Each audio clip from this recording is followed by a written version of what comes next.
I mean, there's no doubt that if somebody got involved in Bitcoin years ago, that they would have a lot of money today.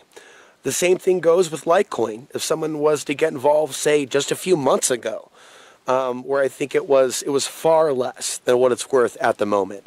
And Litecoin is growing at a more rapid rate, 7,200% increase compared to a 1,700% increase trajectory of Bitcoin.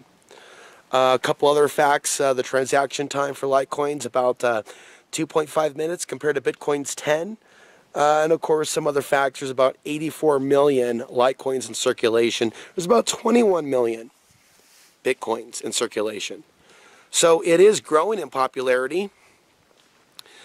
I ultimately have a few questions, though. Not only why is it growing so rapidly, but how secure is it for someone to sign up? How secure would someone's bank account be? And what about the potential, this is not so good, what about the potential for someone to be set up and accused of something by the government, for example? We are seeing stories now of people being accused of supporting ISIS with Bitcoin.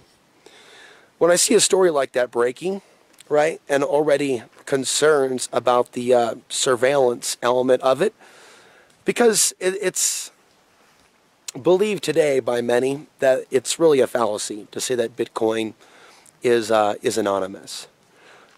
Maybe there's a reason when I tried to sign up over at Coinbase.com, it rejected my attempts to sign up and buy into some Litecoin.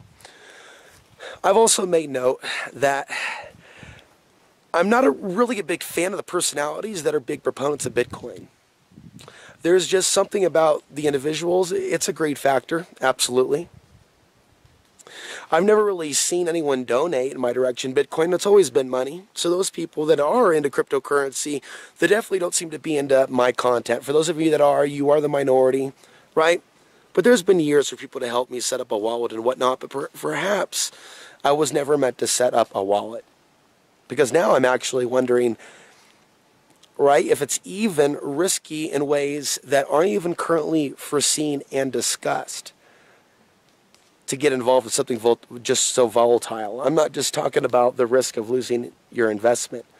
I'm talking about unnecessary government surveillance and even the potential for setups. There's a number of different components to this whole cryptocurrency thing that I think people are overlooking. But I will make note of the fact that the mainstream media is promoting this. This isn't something that's like outside the establishment. This is something that reeks of 1929, actually. You know, the run is just too big. And it's probably going to come out later why the value exploded to get people on board before whatever's going to come about from this.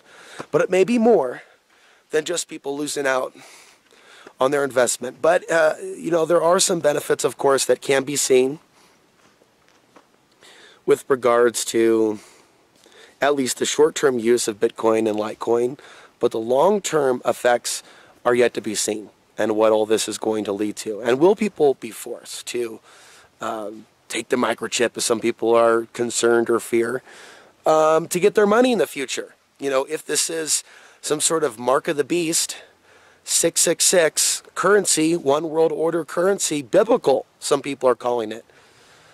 So what will become of this? Because it does certainly seem to be on time for other world events. I see how some people seem to have almost a personal interest to promote Bitcoin. They almost seem to be a little bit too confident. I wonder if some people have some, at least in their mind, insider knowledge, if you will. You know, is there the equivalent of insider trading going on with regards to Bitcoin, Litecoin, other cryptocurrencies? It seems that way. It certainly seems that way.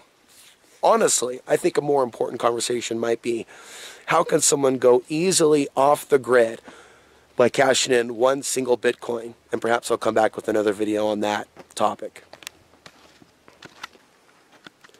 So I noticed on Twitter a major proponent of Bitcoin was suggesting investing in real estate with Bitcoin. And, that's actually something I want to follow up on. So this is someone that is a proponent of Bitcoin who's run around screaming that he could literally buy a Ferrari if he wanted to, capitalizing on the growth of Bitcoin by launching his own Bitcoin school. So we may have different political views. He may have a lot of faith in Bitcoin, but I would say that there is value if someone has made a lot from Bitcoin in cashing out at least one Bitcoin and invest in real estate, if you will, living off the grid, buying one's own property, bringing up that property up to code so they can build what they want, something larger than just this, but building a full-size home, more than 400 square feet. And to be able to afford that, you need to be able to afford a septic system. You need to be able to afford proper infrastructure. So there's a lot of people out there that claim to be liberty-oriented, to want liberty and freedom. And I can't stress enough, living off the grid is a very important component of that. Doesn't mean somebody exclusively should be doing that, but it shouldn't be discounted from one's reality. It should be something that's explored. But what it comes down to is being able to afford, if you will, right? In certain counties, it's a lot more strict. Costilla County is one of those places, right, where you need to have certain infrastructure to even live on your own land. And there are other places that are very strict. And so you're dealing with certain setup costs, infrastructure costs. Of course, getting a well, some places they may even require that. But the fact of the matter is, if someone's made a killing on Bitcoin and they're seeing the value of one Bitcoin at $16,000, maybe even $19,000, I would say if you have enough Bitcoins, that cashing out one or several to invest part of that Bitcoin portfolio, that's what I would recommend. And of course, some people are just going to invest back in the real estate market or invest in stocks. Again, for anyone that really claims to want to be free from the system, why not invest in your own land as you continue to invest in other things? So that's what I would advise. Going off grid, and there is a way you can do it, by cashing in at least one Bitcoin. And, there's ways I've done that with just a few $1,000s without even the value of today's one Bitcoin, which is valued at $10,000.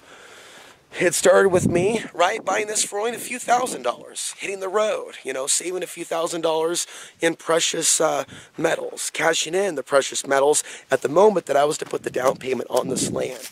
So I have a little bit of experience with this, if you will, and I'm still paying off this land. But for someone that's made a killing on Bitcoin, I'd like to see some Bitcoin success stories where people are talking about going off the grid, providing for them and their family, living a self-sufficient way of life. So far, I'm just seeing more people that are just seeing more dollar signs, or rather Bitcoin signs, in their eyes, if you will. Only time will tell whether their investment will continue to explode or whether they'll lose it all.